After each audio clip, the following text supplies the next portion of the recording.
On this episode of Newt's World, President Trump concluded a 4-day, 3-nation visit to the Middle East this week, where he announced multi-billion-dollar deals for U.S. air companies, including a large order from Qatar for Boeing jets.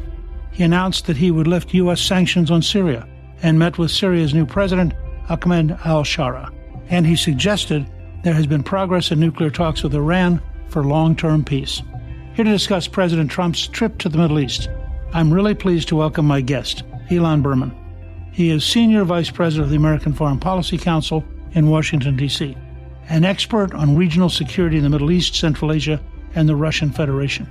He has consulted for the U.S. Central Intelligence Agency, as well as the U.S. Departments of State and Defense, and provided assistance on foreign policy and national security issues to a range of governmental agencies and congressional offices.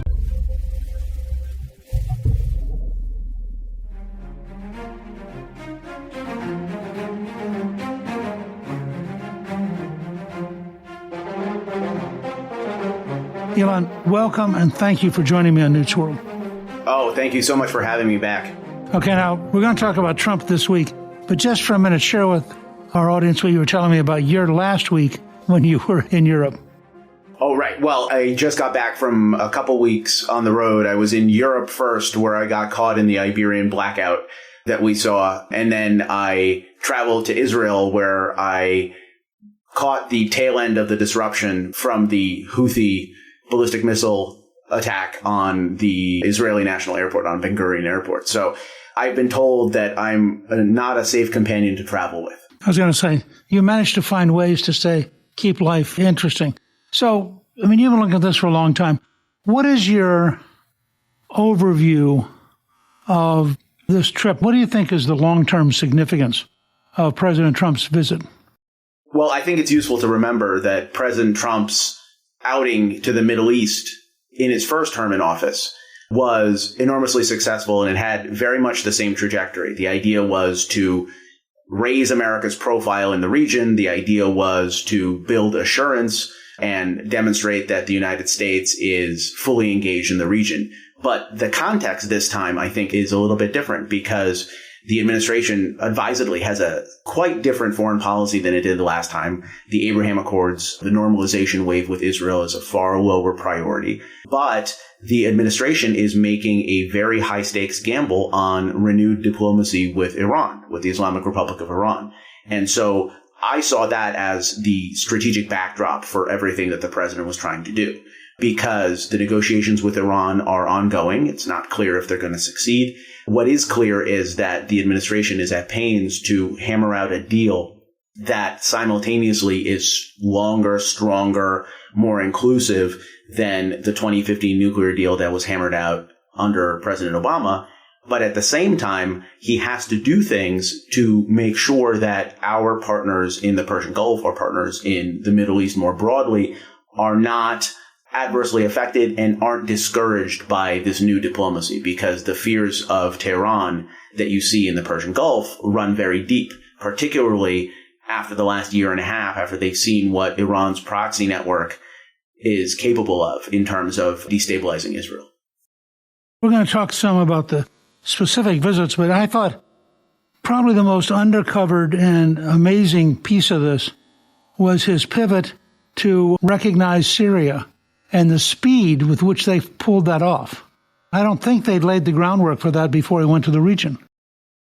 No, I think this is very much an ongoing conversation, and it's frankly a rather risky play, because up until December of last year, until the fall of the Assad regime, Ahmed al-Sharaa, the new Syrian president, was a specially designated global terrorist under U.S. law. It was only with his rise to power that he has begun to be rehabilitated. And the jury, frankly, is still out on whether there's a good reason to rehabilitate him. He's certainly talking a more inclusive talk. But in terms of the policies that he's implementing, in terms of his control over Syria as a whole, I think that's very much an open question. And so clearly, the Trump administration's pivot and the relaxation, the rolling back of sanctions on Syria is an enormously important symbolic move. I would have liked to see a little bit more of upfront guarantees from the Syrians that they were willing to do the hard things that they need in order to get reintegrated back into the international community. Because now the floodgates are open, and you can see over the last couple of days since the president's decision, since the president's announcement, that the Europeans are relaxing sanctions, and there's this sort of domino effect that's beginning to take place. What I worry about is I worry about Ahmed al-Sharaa, given his history of Islamic radicalism, given the weakness of his transitional government. I'm concerned that without getting assurances from him, without putting concrete points on the board, this may send the wrong signals. Why do you think that Turkish President Erdogan and the Saudi Crown Prince Mohammed bin Salman, why do you think they were so interested in getting, because apparently Trump did this in response to the two of them? No, I think that's right. And also the Qatari government is beginning to invest very heavily in Syria. And I think there's a logic there in the sense that sanctions aren't supposed to be forever, and they're supposed to be able to be rolled back or changed or relaxed over time if conditions on the ground warrant. And the sanctions, in particular U.S. sanctions, were oriented specifically towards the Assad regime. So there's a lot of there in terms of rationale for doing it. But there's also lingering concerns about Ahmed al-Sharaa's radicalism, lingering concerns about the fact that given how he governed when his group, Hayat Tahrir al-Sham, was in charge in the Syrian city of Idlib, he governed in a very absolutist, draconian manner, and we're worried that this may actually begin to apply to Syria as a whole, right, which will create sectarian tensions. And we're worried frankly, about which partners he's going to choose, because the Iranians may be down in Syria, but they're not out. Clearly, Ahmed al-Sharaa, who is Sunni, has no love lost for the type of Shiite sectarian Islamism, political Islam that Iran is promoting. But the Iranians still have a presence there. More specifically, the Russians still have a presence there. They still have a military presence, both in the port city of Tartus and at the airbase north of Tartus at Khmeimim. And there's a worry that the Russians saw the overthrow of Assad, their longtime partner, in December as this really grievous strategic blow. But what we're seeing now is that the Russians are actually, they may not be thriving, but they're certainly surviving in Syria. They are engaging in a quiet dialogue with al-Sharaa. They're beginning to husband their resources. They still have a military presence on the ground. So I think there's a lot of question marks about the future direction of Syria. And this is clearly an attempt encouraged by the Saudis and by the Qataris and by the Emiratis to nudge Syria in the proper direction. I'm worried that we might go too far too fast. But isn't that sort of typical of Trump? Oh, absolutely. This is why I think it's necessary to understand. And when we look at what he did in the Middle East, it's striking. I frankly think what he said in the Middle East was even more striking when he gave that speech in Saudi Arabia and he verbally out front, vocally repudiated sort of the nation building, the human rights first campaigns that predominated the Biden administration's approach to Saudi Arabia. That was intended as assurance. That was intended that America is engaged, America is going to moralize less, but it also changed the tenor of how the United States has moved around the region, at least historically. And I think there's going to be ripple effects from that are going to be felt for a long time. If we're no longer focused on civil society, on building societies, on human rights, on enshrining values, and we're just focused on this mercantilist trade policy, that benefits us certainly in terms of the bottom line in the near term. But I think there's long-term effects that may make the region less hospitable for American ideas and American values in the long run. We had adopted a policy of trying to create sort of a standard which clearly most of our allies in the region didn't live up to. But at the same time, I look at the Crown Prince in Saudi Arabia, who's in a sense a mixed bag in that the CIA has concluded that he did orchestrate or at least approve the killing of the Washington Post reporter Jamal Khashoggi. On the other hand, I look at what he's doing on, say, tourism. This is not going to be Saudi Arabia in the sense that it was 30 years ago. There's just going to be too many people. No, listen, absolutely. And it's already not. And I remember the last time I was in Saudi was a few years ago, but even then it was already in motion. There was already commingling of sexes in restaurants. There was already music. And I think the listeners have to understand that these things are moving in Saudi Arabia at a lightning pace. And they're moving at a lightning pace, frankly, not because Saudi Arabia is reforming. It's because Saudi Arabia is modernizing. And I think all of this goes back to the Saudi Vision 2030. And if your listeners are interested, you can go online, you can Google Vision 2030, and what you'll see is a very flashy website that lays out all of the priorities. But the basic underlying premise is that Saudi Arabia, the ruling House of Saud, figured out several years ago that they have to pivot to being a non-oil or a more diversified, non-oil first economy. And in order to do that, they have to invest in high tech, and they have to invest in infrastructure, and they have to invest in all sorts of things that require, frankly, large amounts of foreign direct investment. And when foreign investors come to Saudi Arabia, they like to do things like drink, and they like to have their wives and girlfriends be able to drive, and they like to shop independently. And all of this changes that we see in Saudi society, they're very salutary, but they're also driven by economic necessity. And where I land is sort of in the middle. I am delighted to see the changes in Saudi Arabia, but I also believe that American engagement, without articulating that we actually expect some degree of governmental transparency, some degree of protections for civilians, for citizens, some degree of personal freedoms, leads you down a slippery slope where you could end up in a few years acting very much like the Chinese do in Africa, where it's value-free investing, it's enshrining these very repressive and, frankly, very sclerotic sort of regimes. So I think the pendulum is swinging, and the way it usually does these days in American politics, it tends to swing pretty wildly from one extreme to the other. And we're going from the extreme of the Biden administration, which was all lecturing, no meaningful engagement, to, I hope I'm wrong, but to something that looks decidedly mercantile. I remember in 1991 when we sent an expeditionary force because Saddam had seized Kuwait.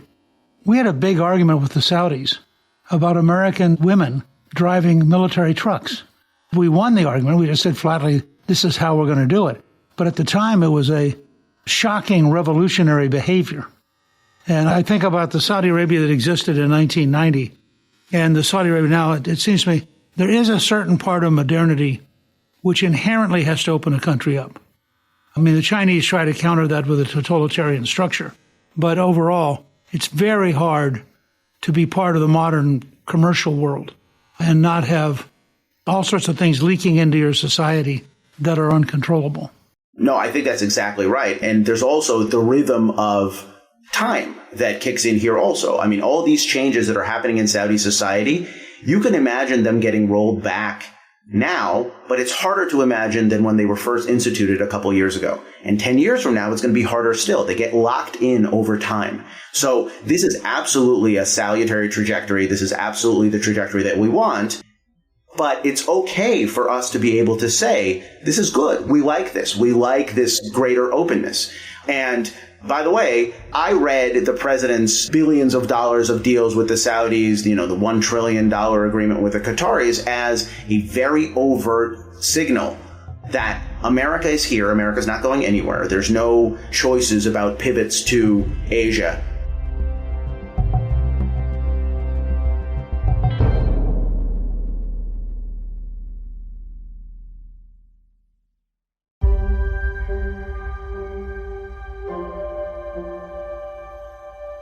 What do you think the long-term significance is of the sheer scale of the deals that were being made this week? This is clearly important both from a practical level and from a symbolic level, right? Symbolically, it's an overt signal to the countries in the region that are worried about the overwhelming focus on China that some speculate may become the orienting frame of the Trump administration. There's certainly folks here in Washington who are China firsters. And I don't mean China firsters as in they prefer China. It's China firsters as in that's the pacing thread. That should be the dominant concern of American foreign policy. And symbolically, I saw the deals as very much a repudiation of that, a signal to the Gulf monarchies that America is there, America is engaged, the American commitment to regional security is important and is long-lasting. I also saw this as, in a practical sense, as this is, I think, a very bold way to try to improve market competitiveness. And The China frame does overlay all this because it's necessary to understand that what President Trump has done has been to make America competitive again in the context of the involvement and investment in the Gulf monarchies. Because what we've seen over the last several years, as the Biden administration has taken a back seat, has really fallen into this more hectoring, lecturing tone, which dominated until very late in President Biden's tenure, you saw billions upon billions of dollars of Chinese investment in the region. Right? The Chinese were really moving in. We were trying to engage politically. They were engaging, and they were successful in engaging economically. And I see these trade deals as a practical step, a way to increase America's competitiveness in the region by doing these economic lash-ups, by doing deals that rebound to the durability of America's bonds with the region. Trump is a profoundly transformational president. Trump's now, at least in this trip, going around the planet scooping up money. It's a totally different experience from anything we've seen, and it fits his whole focus, which is if he can get the United States to become once again the dominant arsenal of democracy, then the Chinese can't compete with us because of the sheer scale of investment. One of the things that hit me, and I'm curious since you were also in Europe, I recently ran across a chart of the 10 largest tank forces in the world. There's not a single European country on the chart. And in fact, if you took all of the tanks in NATO outside the United States, they collectively wouldn't have gotten on the chart because the center of power has shifted so far out of the world you and I were born into. Same thing's happening here. I mean, there is no European country that could match any of these three countries in scale of investment. That's absolutely correct. And I think your point about rebuilding the arsenal of democracy is exactly right. I think this is a great first step.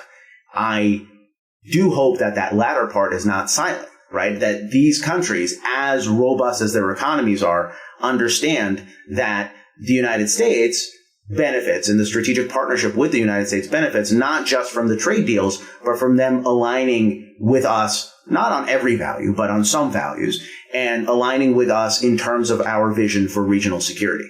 And that's why I made the point about this being about assurance also, because simultaneously, the president is making a very risky, high-stakes play to try to hammer out some sort of deal with the Iranian regime. It's not clear that this deal is going to succeed. It's not clear that the Iranians are going to come to terms.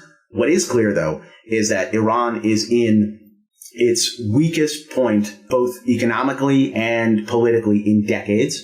The Iranian ring of fire that they tried to build around Israel in preceding years has effectively been taken apart, been picked apart by the Israeli Defense Forces. It's not fully disaggregated, but the wartime collapse of Hezbollah in Lebanon, the fall of the Assad regime in Damascus, the Houthis remain a problem, but I think it's fair to say that Israel's in a much better strategic position now than they were a year ago. The Iranian at home, 80% of Iranians now, right, according to a recent poll, fundamentally reject the structure of the Islamic Republic and want a different form of government, right? This is murder for an ideological regime. And so what you have is you have a regime in Tehran that's very incentivized to do a deal. The secret sauce, though, as they say, is to do a deal that benefits America and really hobbles the Iranian threat potential over time. And here, what the president talked about when he got us out of the Obama-era JCPOA, Joint Comprehensive Plan of Action, back in May of 2018, it still attaches, right? His objections were threefold. The deal was too short. All of its provisions expired in a decade, some of them substantially before then. It was too generous. There was too much sanctions relief that was given to the Iranian regime. And it was too narrow. It didn't cover things like ballistic missiles and proxies and things like that. So the president's idea in his first term was to do a deal that was more comprehensive, more lasting, more sweeping, and more restrictive. We still have those objectives, I think. The problem that we have now is we are half a decade further in time from when we were able to really effectuate change on this. The Iranian nuclear program is more mature, and the Iranians have really gotten comfortable with having an indigenous uranium enrichment capability, a capability to enrich fissile material at home. Here's the problem. we may hammer out a deal with Iran that limits their nuclear potential, that limits the range of their ballistic missiles, that really ramps up international inspections. But if we cede the case on them having a domestic enrichment capability, it sets the table in a different way for everybody who's coming down the pike. Because the Saudis, right, where the president just was, the Saudis also want a nuclear program. Why would the Saudis ask for anything less or expect to receive anything less than the Iranians get? So if we create a framework where Iran's domestic uranium enrichment capability is enriched, it's strengthened, or enshrined in some way, then that becomes the floor of any future negotiations that we have with countries in the region who also want this capability. And I think that puts us on a really slippery slope. So it's a long way of saying the president is engaged in a really high-stakes negotiation. And so that's the frame, that's the backdrop for everything that he was doing in Saudi Arabia, in the Emirates, in Qatar. The goal here is, I think, very much to reassure allies, because those allies, just like I am here in Washington, those allies in their respective capitals are watching those negotiations closely. I think in the last 2 weeks, the Iranian resistance identified a new nuclear facility that we didn't even know existed, which just strikes me that when you're dealing with a dictatorship, there's a whole question here of whether or not you can ever have an inspection regime that is tight enough and serious enough that it actually cripples them. I think you answered the question already, right? You can't. By the way, this is precisely why when you talk to Israeli officials, I was just in Israel, I was talking to a whole range of officials about the Iranian nuclear program. As you can imagine, they're very concerned, but they never talk about eliminating the Iranian nuclear program because they make precisely this point, right? It's sort of authoritarian regime. It has very tight controls on information. We simply don't know where everything is. And this is a vexing challenge if somebody's thinking about military action against Iran, like the Israelis are now. But it's also a vexing challenge if we're trying to hammer out some sort of monitoring framework, because the Iranian nuclear program is built for stealth. It's built for clandestine development, and we don't know where everything is. Well, I remember getting briefed in 2001 on the scale of their underground program. Now, they've had a quarter century to expand all this. On the other hand, I think Trump is in a real dilemma because we probably can do very substantial damage between the U.S. and Israeli forces if we decide to do that. We wouldn't try to occupy Iran. We'd just take out a lot of facilities. But at the same time, I think the president would like to not do that. And I'm not sure he can get to an agreement that's real. And I worry that they will gradually talk themselves into accepting a paper agreement that's not real. I think that's exactly right. The Iranian negotiating strategy, I think, has been very consistent over time. And you can sort of dial the clock back and look at the way they negotiated the 2015 JCPOA, and it's very clear. The goal was for them to draw out the negotiations, to buy time, to add permanence to their nuclear effort. And I think that's their plan now. They're more constrained in terms of their political stability, in terms of their economic solvency, and that's something that we can play with. But fundamentally, no agreement is going to alter this regime's will to nuclear power. We're not going to do it. They see nuclear possession as an element of regional hegemony, but frankly, more importantly, as an element of regime stability. Because if you look at the demographics of the Islamic Republic, right, it's 88.5 million people. 2/3 of the population is 34, I think 36 now, or younger. And the leadership is a generation and a half older than that, right? It's decades older than that. So this is a regime that's rapidly approaching. In fact, some would say it has already approached and passed its sell-by date.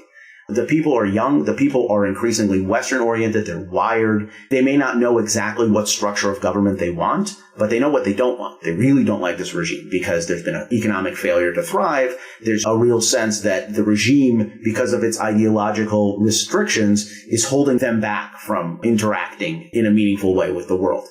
The regime sees the nuclear program as a insurance policy for precisely this eventuality. You have an increasingly unpopular aging regime and a restive and increasingly westward-looking population. The thing that sort of levels the playing field for the Ayatollahs is if they have a capability that scares the West enough that they can repress their own domestic population without incurring any sort of international censure or any meaningful threat of military action. That's the play. That's the long-term strategic play here. And I remember the famous Israeli political scientist once talked 2 decades ago, right, when you were getting those briefings. The Israelis were talking about the fact that 2 trains were leaving the station.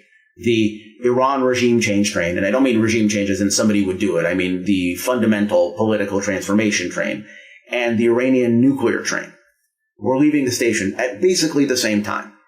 And if the latter, if the nuclear train gets to the station first, the first one never gets there.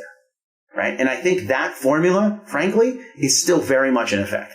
And so for the Trump administration, this is a huge problem. It's a huge problem because the long play in Iran is about the Iranian people. It's about the long-term evolution of the regime. And so we don't want to do anything that creates a situation where this regime, which is a threat to international security, it's a threat to American allies, as the president heard himself in his tour in the Gulf, it's a predatory regime and there's no love lost in the Gulf. We have to make sure that any deal that we do doesn't empower them. Would it be rational for the United States to adopt a strategy of regime change? I think it's rational from a long-term perspective. I think the long game in Iran is always about the population. It's always been about the population. Whether or not it's politically feasible to do that is a completely different story. The American people are sick of intervention. The American people are sick of these sort of experiments in regime change. I don't think there's the appetite to do that. And I think to his great credit, I think the president understands that. And I think the president understands that despite the fact that there's a vibrant Iranian opposition, despite the fact that 80% of the Iranian people now repudiate the regime, there's really no appetite here at home to back them in a meaningful way. Well, if you go back and look during the collapsing phase of the Soviet Empire, places like Romania just suddenly collapsed. Correct. And by the way, that's another, I think, chastening moment. As we learned from Iraq, and as we learned most recently from Syria, revolutions are actually very hard to predict. We're not good at this in historical context. And so I think humility is in order, right? It's not up to us to change the regime of Iran. It's up to us, though, to make sure that we don't do things that strengthen a very bad situation. And I think that's the proper frame to think about the negotiations.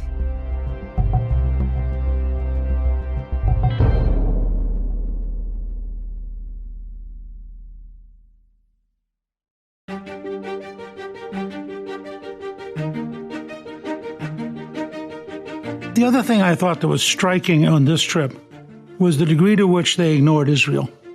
They didn't visit Israel. They didn't consult with them, I don't think, about Syria, which is clearly a direct Israeli concern. There is no rational solution to Hamas short of destroying it, and destroying it is a very hard problem. No, I think that's right. And also, I mean, by the way, this, I would say, to level set, I think the U.S.-Israeli relationship is strong. It remains strong. As you know much better than I, the wellspring of support for Israel may change as a result of different presidencies, but it remains very strong and very consistent over time in Congress. Congress is the centerpiece of the relationship. So I don't have a lot of concern about this divergence. What I do see, though, that's concerning is that familiarity breeds contempt. And this proximity between Washington and Jerusalem that we've seen in the past and that we saw in the first Trump term, I think is leading some folks in the administration to take the Israelis for granted, to say, listen, Israel doesn't have any other choices. Israel's aligned with us anyway. And when I was talking to Israeli officials, my advice to them was that you have to put yourself in the mindset of the president. And you have to think about not so much about the historical glue that has held the countries together, but what Israel has that Trump can leverage, that Trump can really lean into, right? Israel is a dramatically dynamic innovation economy, right? This is the reason why the Chinese are so interested in Israel, frankly. It's high tech, it's AI, it's cyber, it's telecom, it's all these different things. And by the way, one of the things that I mentioned that raised a couple of eyebrows in my meetings was Israel's also a leader in missile defense. Now, a lot of that missile defense has been developed with American money. That's absolutely true. But Israel is now blazing the trail on things like directed energy defense, And the Trump administration just passed an executive order about a Golden Dome for America, really resetting the way we think about homeland defense, which involves multiple layers and involves something you and I have been talking about for literally decades, this multi-layer defense system, not just to guard against rogue state threats, but to guard against all manner of threats. Israel has a role to play in this. It has a contribution to make in this. And that the sooner the Israelis figure this out, frankly, the better their bargaining power is going to be. That's a brilliant point. There's also a certain danger that Trump really operates off of an intuitive sense of who his partners are. And I'm not sure that Netanyahu has helped himself in their most recent meetings. Trump just tends to sort of check you off and shift to the next interesting topic. And I think that that's part, right now, he's closer to the Saudi crown prince than he is to the Israeli prime minister psychologically. Listen, I think that's absolutely right. And I think what was striking to me when I was in Israel, and I go to Israel every year. When I was there last summer, objectively, the strategic situation was much worse. They hadn't yet done the northern front against Hezbollah. They hadn't yet done that second raid that popped the lid off of the Iranian air defense architecture, right? They were in trouble. But the morale was much better. Fast forward to last week, and in all the meetings, what I heard was, we're stuck in Gaza, right? There is no end game. And intuitively, the Israeli people see this, and intuitively, the president understands this. There is no play. I think Netanyahu has really harmed himself by simply saying what he doesn't want to see happen in Gaza, rather than articulating a vision for how to move forward. Because the president, frankly, did him a huge favor when he talked about, I know it's sort of been bandied about and, it's been ridiculed as Gaza-Lago, but in reality, it was a very important point because the president deserves credit for injecting some fresh thinking into a conversation that's gotten positively sclerotic. I'm not sure the president's plan is going to work, but it's clear that he changed the conversation. And that's important. And it was up to the regional leaders and it was up to the Israelis to run with that change of conversation, to articulate a new plan. And they haven't done that. People underestimate how much Trump is a developer. And so every time he encounters something, he's wondering, can we do a development here? The development may be military, may be literally a development. We were kidding at one point about that beautiful Riviera, which would have a Trump beach hotel, 2 18-hole Trump courses. Right, in Gaza. But his consistent instinct is to pivot from a problem to an opportunity. I think that's absolutely right. And I think it's the right instinct. Look, for my money, what I would say is this. There is no such thing as a day after in Gaza. Day after is an American concept. We Americans are impatient. We want a fix immediately. And you saw this, by the way, throughout the conversations that the Biden administration had with the Israelis. Okay, almost as soon as the war starts, what's your plan for redevelopment, right? This was fundamentally premature. I think what we need to think about is a generation after in Gaza. Cycle forward a full generation, right? Let's assume that this conflict drags on for a little bit of time. Let's assume that cooler heads eventually prevail and we do a build in Gaza. A generation from now, what do we want Gaza to look like? I think it looks like 3 things. First of all, security, right? Because it's very clear that the security paradigm that prevailed on October 6th between Israel and the Palestinians turned out to be insufficient. So the Israelis need greater security guarantees. But they have a problem, right? Because there's a manpower issue. Right now, Israel is burning through its reserves. It's having a real effect on the country's economy, right? Inflation is rising. The idea of having a large-scale force that really just does policing and martial law in the Gaza Strip over the long term, that's not in the cards. Right? That's not in the cards for Israel. It's not in the capabilities for Israel. So somebody has to step in and do a bolstered security. So that's the first thing. The second thing is economic reconstruction, right? The model in my head when I think about Gaza a generation from now is a place like Tangier in Morocco, right? A port with container traffic that brings in tourism. It brings in investment. It allows for precisely that type of development that President Trump is talking about. But in order for that to happen, you have to attract investment, not just from the United States. You have to attract investment from all over the Middle East, right? And that leads you to that third point, which is de-radicalization. And that's where Hamas comes in.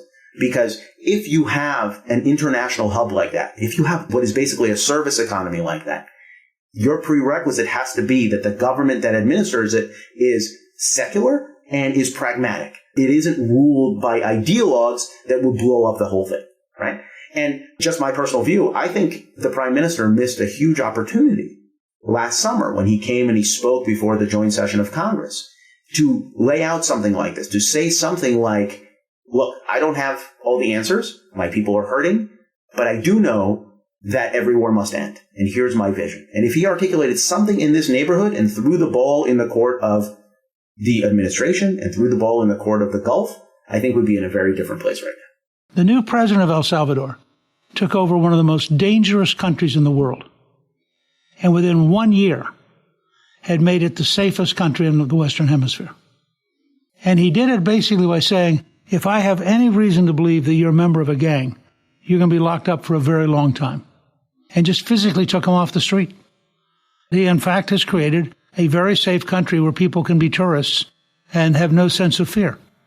And you almost have to take that approach to the Gaza population to figure out how are we going to get rid of the people who are willing to use violence.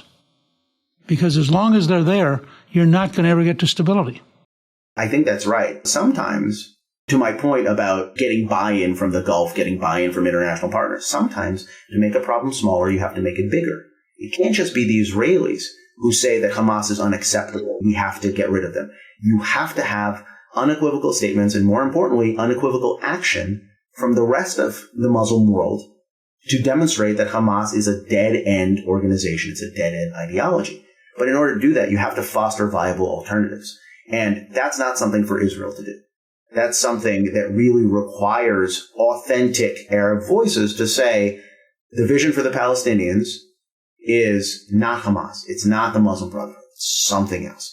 And frankly, that dog isn't barking. Right. You want a plan that's sort of prosperity, safety, and self-government for the Palestinian people. And then how do you work back from that vision to what would actually make that? What would it be like 10 years from now if that vision had been effectively implemented? And then you figure out what the steps are. I think that's exactly right. And sadly, I'm just not seeing a lot of that work being done in government.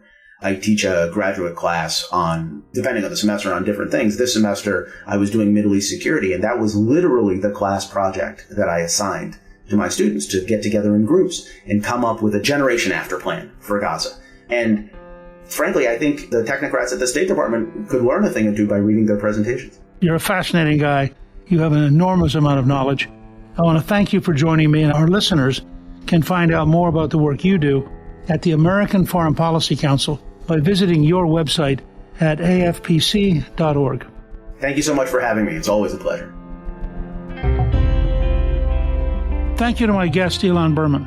You can get a link to the American Foreign Policy Council's website on our show page at newtsworld.com. Newt's World is produced by Gingrich 360 and iHeartMedia. Our executive producer is Garnsey Sloan. Our researcher is Rachel Peterson. The artwork for the show was created by Steve Penley. Special thanks to the team at Gingrich 360. If you've been enjoying Newt's World, I hope you'll go to Apple Podcasts and both rate us with 5 stars and give us a review so others can learn what it's all about.